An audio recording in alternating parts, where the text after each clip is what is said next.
ومن سيئات أعمالنا من يهده الله فلا مضل له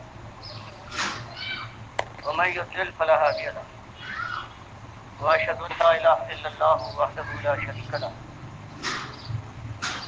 وأشهد أن محمدا عبده ورسوله أما بعد فأعوذ بالله من الشيطان الرجيم بسم الله الرحمن الرحيم إنا لما طغت معه حملناكم في الجارية لنجعلها لكم تذكرة وتعيها أذن واعية. یہ قرآن کی ایک بات ہے کہ اللہ کے بندو، آج اگر تم دنیا میں موجود ہو تو یہ ایمان کی برکت ہے.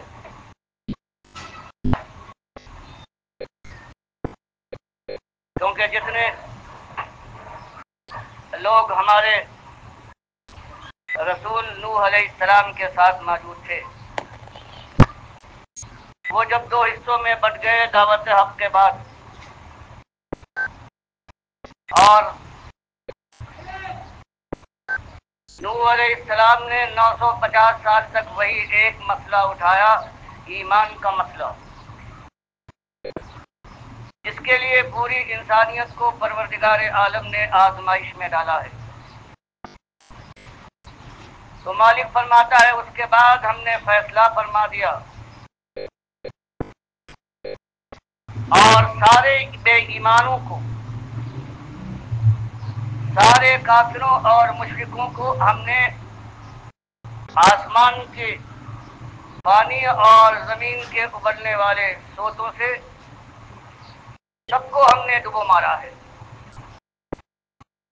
صرف ان ایمانداروں کو بچایا ہے جو کشتی میں سوار تھے. وہی مالک یاد دلاتا ہے کہ ایمان کی ناقدری کرنے والوں، ایمان کو اپنا لباس اور پیراہن سمجھنے والوں کہ جس طرح سے چاہو پہنو اور جس طرح چاہو اتار پھینکو، حالانکہ آج تمہاری زندگی ہے، یہ بھی ایمان کی مرہون منت ہے.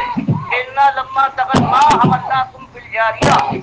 آج جو تم دنیا میں براجمان ہو تو اس کی وجہ یہ ہے کہ تمہارے وہ دادا جو نوح علیہ السلام کے زمانے میں تھے ایماندار تھے، ہم نے ان کو کشتی میں سوار کرنے کے بعد بچا لیا. ان کی نس چلی ہے اور آج ان کی نس سے تم دنیا میں موجود ہو، ورنہ ایک کافر کو ہم نے نہیں چھوڑا تھا. تو پہلی تو بات آپ کے سامنے یہ ہے کہ اللہ کا شکر ہے کہ جو آپ کے اور ہمارے دادا نوح علیہ السلام کے زمانے میں موجود تھے وہ ایماندار تھے، ورنہ آج ہم اس دنیا میں نہ ہوتے. مالک فرما رہا ہے اس لیے تاکہ اس کو ہم ایک یاد دہانی کے طور پر، اور جو سننے والا کان ہے اس کو یاد رکھے کہ ایمان کی ناقدری نہ کرو. ایمان اصل چیز ہے، ایمان ہی کی وجہ سے آج تم زندہ ہو اور ایمان کے خلاف آواز اٹھاتے ہو، ایمان کے دشمن ہو، کفر اور شرک کے علمبردار بنے جاتے ہو. پہلی بات تو یہ تھی آپ کے سامنے لانے کی. اور اس کے بعد یہ دل کی ایک گمزدہ آواز آپ کو سنانی تھی کہ آج وہی بات ہے کہ یہ امت مسلمہ مشرق اور مغرب میں پھیلی ہوئی ہے. آسمان کے تاروں اور سمندر کی موجوں کی طرح سے اس کی تعداد ہے، اور آج ساری دنیا میں اس کے ماتھوں پر ٹھوکریں ہیں، اس کے منہ پر تھوکا جا رہا ہے. اس کی آبرو کے کفن تار تار ہیں، اس کی لاشوں پر دوسروں کے تخت بچھتے ہیں. اس کی ماں اور بہنیں ہندوؤں، سکھوں اور یہودیوں کے بستروں پر اولادیں جنما رہی ہیں. اس کی وجہ آج جو اللہ کی کتاب کے اوپر سے ایمان ہٹتا جا رہا ہے، مالک کی بات کے اوپر اعتماد ختم ہو جاتا ہو رہا ہے، بے اعتمادی کا دور ہے. اس وجہ سے کہ قرآن پڑھنے والے اگر کبھی پڑھیں یا کانوں میں ان کے آواز آئے تو قرآن تو یہ کہتا ہے کہ تم ہی سربلند ہوگے، تم ہی کامگار ہو، تمہارے سروں پر عزت کا تاج رکھا جائے گا، تمہاری بات بات، تمہارا چلن چلن سمجھا جائے گا. اور اس کے بعد یہ ذلت اور خواری کیسی؟ تو آج کا مسلمان یہ سمجھتا ہے کہ یہ قرآن میں تسلی دی تھی مالک نے کس تسلی تھی؟ اس لیے کہ وہ سمجھتا ہے کہ ہمارا ایمان صحیح ایمان ہے، ہم ایمان پر قائم ہیں اور اس کے بعد بھی ذلیل۔ اس کے معنی یہ ہے کہ اللہ کے فرمان میں کوئی بات ہے، اللہ نے دل بڑا کرنے کے لیے یہ بات کہی۔ تو آپ کی خدمت میں صرف یہی بات میں لانا چاہتا ہوں کہ للہ اس خیال کے اندر نہ مبتلا ہوئیے، غور کیجئے کہ بات کہاں گئی ہے، پہنچی کہاں تک ہے۔ اللہ کی بات صحیح، اصلی بات جو ہمارے اندر پیدا ہوئی ہے کلمہ پڑھنے والوں کے اندر، اور وہ اصلی بات یہ ہے کہ ان کا ایمان نہیں رہا۔ ان کے ایمان میں کفر نے داخل ہونے کے بعد ان کے ایمان کو بدل دیا ہے، شرک نے آلودہ کرنے کے بعد ان کا ایمان ان کے پاس باقی نہیں رکھا۔ اور یہی میں آپ کے سامنے انشاءاللہ پیش کرنے کی کوشش کروں گا۔ اصلی بات یہ ہے، یہ چیز ہے، یہ زہر ہے جو آج مسلمان امت جو کہلاتی ہے اس کی رگوں میں دوڑ رہا ہے، اور جب تک اس کا مداوع نہ ہو، اس کو نہ روکا جائے اور اس کے زہر کا تریاق میسر نہ کیا جائے، اس وقت تک یہ دنیا بھی نہ بدلے گی اور یہ ذلت اور خواری کا سما یوں ہی بندھا رہے گا، اور جو اٹھتا جائے گا آپ کے شوروں کے اندر صبح و شام جب تک قیامت نہ ہو آپ نہ آئے، اور اس کے بعد پھر ہمیشہ کی جہنم کے سفر کر دیا جائے۔ اس سلسلے میں آپ کے سامنے ایک اپنی واردات بیان کرنا چاہتا ہوں کہ جوانی کا عالم تھا۔ ایک حکیم الامت کہلاتے ہیں، قرآن کا ذکر اعمال قرآنی ایک ان کی مشہور کتاب میرے سامنے آئی۔ اس وقت بھی کھٹک پیدا ہو رہی تھی، غلامی کی زنجیروں میں ہم جکڑے ہوئے ہیں اور ہر طرف اللہ کے بندے جو ایماندار کہلاتے ہیں وہ ذلیل و خوار ہیں۔ اس حکیم الامت کی کتاب اعمال قرآنی کے نام کے پڑھنے کے بعد جب اس کو دیکھا ہے تب پتہ چلا کہ اصلی بات کیا ہے۔ آج جو ایمان اس امت کے اندر ایمان مانا جاتا ہے اور اس ایمان کے علمبردار جو حکیم الامت کہلاتے ہیں، اس کتاب کے ایک دو باتیں آپ کے سامنے ہیں۔ یہ فرمایا اشرف علی تھانوی حکیم الامت نے کہ دیکھو اگر کوئی تمہارا دشمن ہے، اس سے بدلہ لینا چاہتے ہو، تو اس کے بعد ایک مٹی دریا تلاش کرو، کسی ہندو کی قبر کی، ایک یہودی اور عیسائی کی قبر کی مٹی لاؤ، اور ایک برباد جو ڈھایا ہوا مکان ہے اس کی مٹی لانے کے بعد ایک ہانڈی میں اس کو رکھنے کے بعد اس کو سندروس اور کندروس کی دھونی دو، اور پھر اس کے اوپر قرآن کی آیت پڑھ کر پھونکو اور تھوڑی سی مٹی لے کر اپنے دشمن کے گھر میں پھینکو اور پھر تماشا دیکھو، لیکن دیکھنا کہ جتنی سزا دینا چاہیے اس سے زیادہ سزا نہ دینا۔ تو یہ ایک چیز، یہ حکیم الامت کی ایک چیز دماغ میں آنے کے بعد پھر یہ ہوا اگر ایمان یہ ہے، اگر یہ شوبدہ گری اس کے معنی ایمان ہے اور اس چیز کو پیش کرنے والے امت کے حکیم اور دانا کہلاتے ہیں، تو آخر وہ لا الہ الا اللہ اور محمد رسول اللہ کا معاملہ ہے، وہ اگر اس طرح سے برباد نہ ہو تو بربادی کا اور کیا انجام ہونا چاہیے۔ اس کے بعد کچھ اور بڑا ہوا،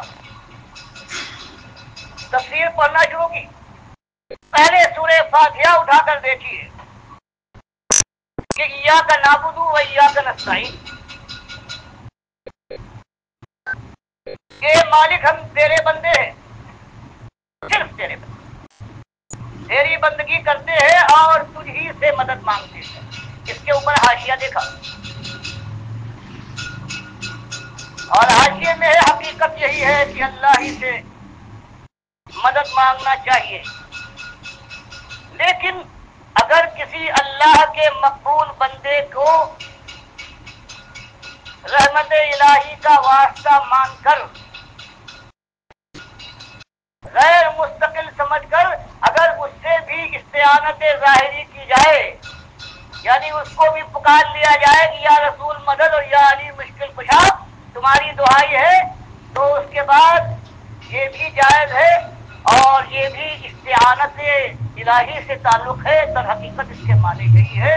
اور یہ جب تفسیر عثمانی کے اندر یہ پڑھا اور محمود الحسن صاحب نے یہ 3 پاروں کی تفسیر اور حاشیہ خود لکھا ہے، تو دماغ کے ساری چونیں ہل گئی کہ وہ آیت کی جو خالص توحید کے لیے شرک مستقل رد ہے، اب اس کی یہ تعویل ہو رہی ہے کہ اگر کسی مقبول بندے کو رحمت الہی کا محض واسطہ سمجھ کر اس کو پکار لیا جائے تو اس کے بعد یہ بھی جائز ہے، اور یہ بھی ایاک نعبد و ایاک نستعین کے اندر آتا ہے۔ تو اس کے بعد پھر یہ ایمان نے اپنا سر پٹ دیا۔ اور اس کے بعد مفتی اعظم کی جب تفسیر چھپی، مفتی شفیع صاحب کی بالکل یہی بات ان کے اندر اور تلاش کی، تو شاہ ولی اللہ اور ان کے خاندان کے اوپر نگاہ پڑی، حجت اللہ البالغہ پر ہی معلوم ہوا کہ اگر یہ لوگ کہتے ہیں کہ علی رضی اللہ تعالیٰ عنہ تشریف لے آتے ہیں، مدد کرتے ہیں، غوث کا صحیح معنوں میں بقوات والا یہ فریاد رس ہے، داتا دیتا ہے، تو بتاؤ کس طرح سے اس کو رد کرے۔ شاہ ولی اللہ صاحب تو حجت اللہ البالغہ میں لکھتے ہیں کہ جیسے کچھ مرد ہوتے ہیں ان کے اندر زنانہ پن بتائے، کچھ عورتیں ہوتی ہیں ان کے اندر کچھ مردانگی کے آثار ہوتے ہیں،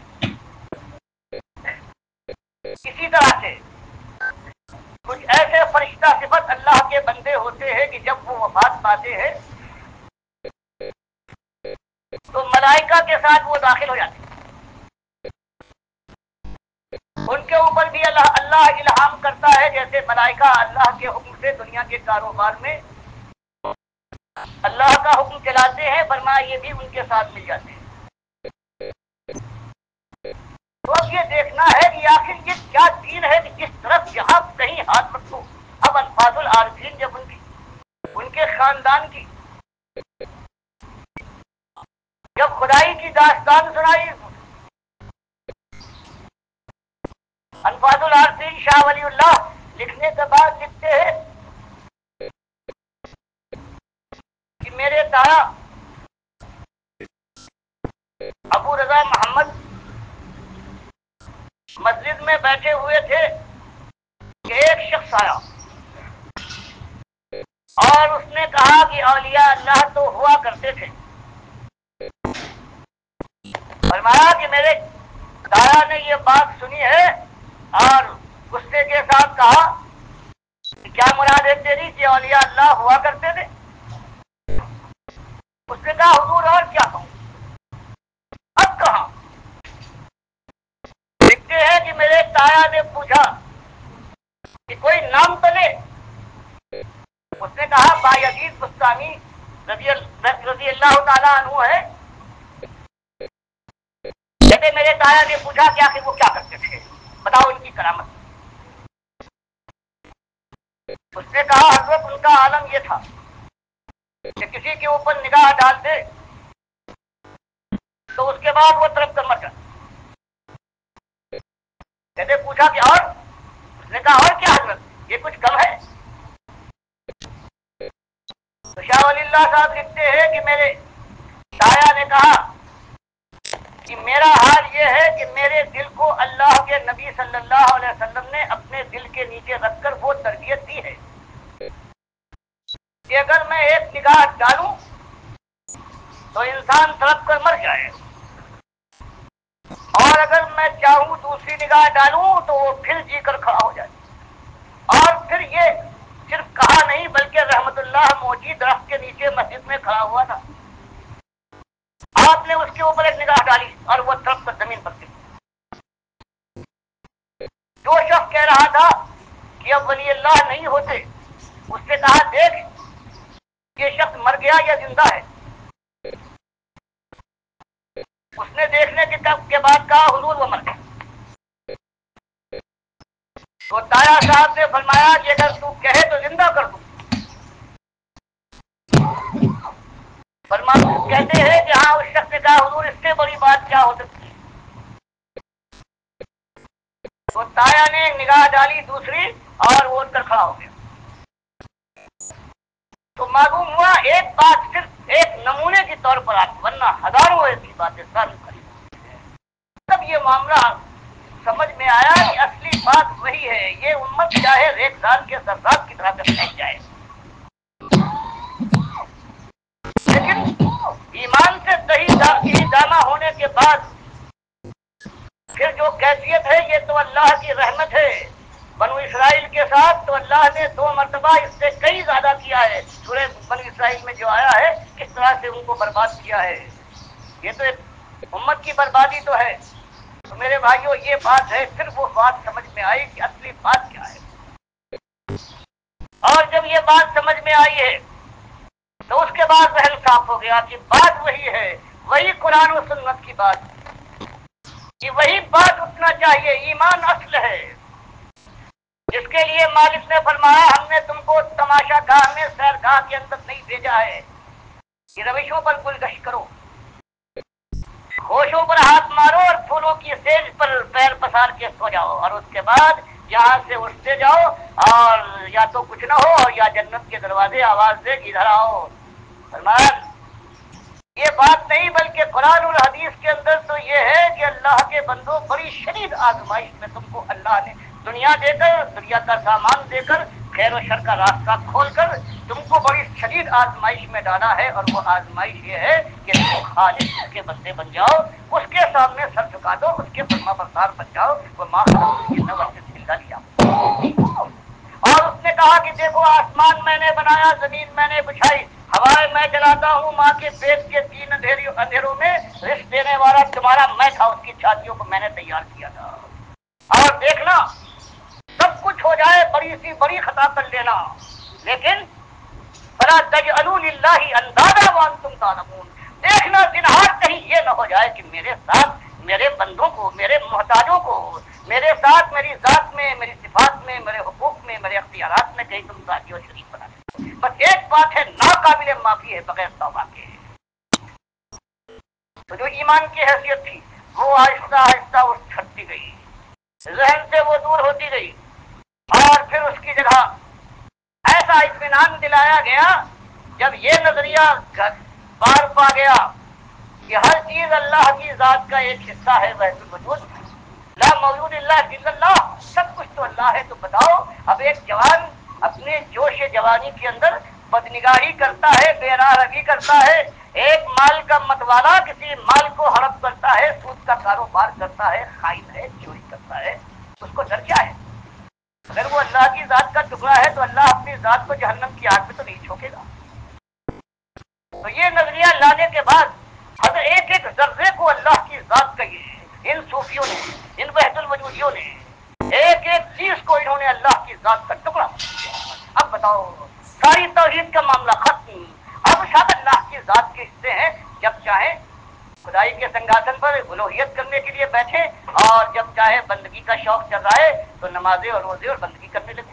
ایک طرف سے یہ دھاوا ہوا اور دوسری طرف سے اللہ کے بندوں وہی چیز جو اللہ کے نبی صلی اللہ علیہ وسلم نے، جندب رضی اللہ تعالیٰ عنہ کہتے ہیں مسلم کی حدیث میں 5 دن پہلے اپنی وفات سے، اور عائشہ رضی اللہ تعالیٰ عنہ کہتی ہے این اس طرح مرد میں اپنی مصیبت کے اندر مبتلا حالت میں، اس حالت میں کہ کبھی چادر کو اپنے چہرے پر ڈالتے تھے اور کبھی اتار پھینکتے تھے. ان کی زبان یہ بات، یہ کلمہ تھا لعن اللہ الیہود والنصارى اتخذوا قبور انبیائہم مساجدا، کہ جو اللہ نے آپ کو آپ پر اظہار غیب کیا تھا، جو آپ کو پروردگار نے بتایا تھا کہ یہ امت بھی ماری جائے گی، اس کے اندر بھی شرک داخل ہوگا اور اہل کتاب امتوں کی طرح سے وہی سب سے بڑا ذریعہ ہوگا، وہی قبر کا ذریعہ، وہی قبر کا. تو یہ بھی ڈرایا. اللہ کی کتاب بیان فرمائے کہ انک میت وانہم میتون،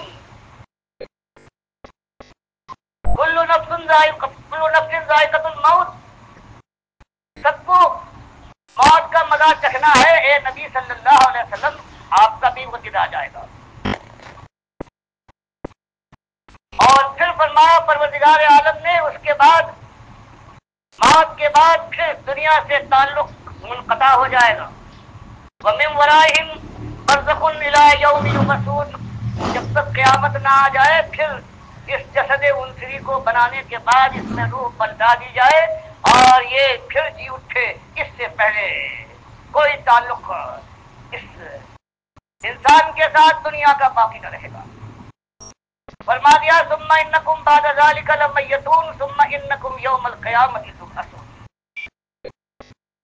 یہ لوگوں دنیا کی زندگی ملے گی، اس کے بعد موت ہے اور موت کے بعد صرف قیامت کے دن تم کو اٹھایا جائے گا۔ اور فرمایا جو یہ مردے ہیں یہ اموات غیر احیاء، یہ مردے ہیں ان میں جان کی رمق نہیں ہے۔ وما یشعرون ایان یبعثون، ان کو تو یہ بھی خبر نہیں ہے کہ یہ خود کب اٹھائے جائیں گے، بالکل اپنے حال سے بالکل بے خبر ہے۔ قرآن نے اس قبر پرستی کی جو جڑ ہے کہ یہ قبر والا زندہ ہے، دیکھتا ہے، سنتا ہے، دعا کرتا ہے، اس جڑ کو قرآن نے یوں ختم کیا۔ اور نبی صلی اللہ علیہ وسلم نے بخاری کی حدیث میں بیان فرمایا کہ دو فرشتے مجھے آئے اور لے گئے، آپ کے مقامات بھی دکھائے ہیں یہاں، اور اس کے بعد جنت دکھائی، جنت کے بعد جنت الفردوس میں لے گئے، میں نے تعریف کی سب سے اچھی جگہ یہ ہے۔ پھر انہوں نے کہا کہ دونوں فرشتوں نے کہ آپ ذرا اوپر نگاہ ڈالیے، کہتے میں نے نگاہ ڈالی اور ایسی جگہ نظر آئی کہ جنت الفردوس کی اور کوئی جگہ اس کا مقابلہ نہیں کر سکتی۔ میں نے پوچھا کہ یہ جگہ کس کی ہے، مقام کس کا ہے؟ دونوں فرشتوں نے، میکائیل اور جبریل علیہ السلام نے کہا یہ آپ کا مقام ہے۔ بخاری کی حدیث میں اللہ کے نبی صلی اللہ علیہ وسلم فرماتے ہیں پھر میں نے کہا جب میرا مقام ہے تو چھوڑو مجھے، میں اس پہ داخل ہو جاؤں۔ ان دونوں فرشتوں نے کہا کہ نہیں، مقام تو آپ کا ہے لیکن ابھی آپ کی زندگی کی ایک مدت باقی ہے، آپ اسے پورا کر لیں، آپ اس میں داخل ہو جائیں گے۔ حدیث نے بتا دیا کہ اللہ کے نبی صلی اللہ علیہ وسلم وفات کے بعد جنت الفردوس میں شہداء سے بھی بلند مقام، جس کا مسلم میں اشارہ آیا ہے، جس کو وسیلے کے نام سے آیا ہے، اللہ کے نبی صلی اللہ علیہ وسلم نے فرمایا کہ وہ ایک بندے کو ملے گا سب سے بڑا اور معزز مقام ہے، اور مجھے امید ہے وہ بندہ میں ہوں گا۔ تو قرآن اور حدیث کے بعد اللہ کے نبی صلی اللہ علیہ وسلم کی وفات کے اوپر ابو بکر و عمر رضی اللہ تعالیٰ عنہما میں یہی بات اٹھی کہ نبی صلی اللہ علیہ وسلم زندہ ہے یا وفات پا چکے، اور آخر میں صدیق اکبر رضی اللہ تعالیٰ عنہ کی خطبے کے بعد یرا من کان یعبد محمدن فإن محمدن قد مات، کان کھول کر سن لو، اگر کسی کے دل میں کوئی شک، کوئی تردد ہے کہ جو محمد صلی اللہ علیہ وسلم کا پجاری تھا ان کو الحی مانتا تھا کہ ان کے لیے وفات نہیں ہے، موت نہیں آئے گی، زندہ جاوید ہے، ہمیشہ رہے گے، تو وہ سن لے ان محمد قد مات، کہ محمد صلی اللہ علیہ وسلم کی وفات ہو گئی، اور وہ من کان یعبد اللہ فإن اللہ حی لا يموت، اور جو اللہ کا صحیح معنوں میں پجاری تھا اور ہے وہ سن لے کہ اللہ کو موت نہیں ہے، پروردگار الحی ہے، القیوم ہے۔ وما محمد اللہ رسول قد خلت من قبلہ الرسل، پھر قرآن کی دو آیتیں پڑھنے کے بعد وہ شہادت دی ہے، تو بخاری بیان کرتے ہیں کہ حضرت عمر رضی اللہ تعالیٰ عنہ اور چند حضرات تھے جو متاثر تھے، وہ ہوش میں آ گئے، اور اس کے بعد سب کی زبان پر یہ آیتیں جو پہلے ہمیشہ پڑھتے تھے وہ جاری ہو گئی۔ تو گویا اس طرح سے قرآن، حدیث اور اجماع صحابہ اس بات پر کہ اللہ کے نبی صلی اللہ علیہ وسلم کی وفات پر۔ اور آج دنیا کا کیا دم ہے کوئی دنیا میں کوئی ایک ایسا مسلک تو یہ کہہ دے کہ ہم نہیں مانتے اللہ کے نبی صلی اللہ علیہ وسلم کو قبر کے اندر زندہ ہے، وہاں درود و سلام پڑھا جائے، سنتے ہے کوئی آج ایک مسلک بتائے کوئی اللہ کا بندہ ہے جو مسلک کہلاتا ہے؟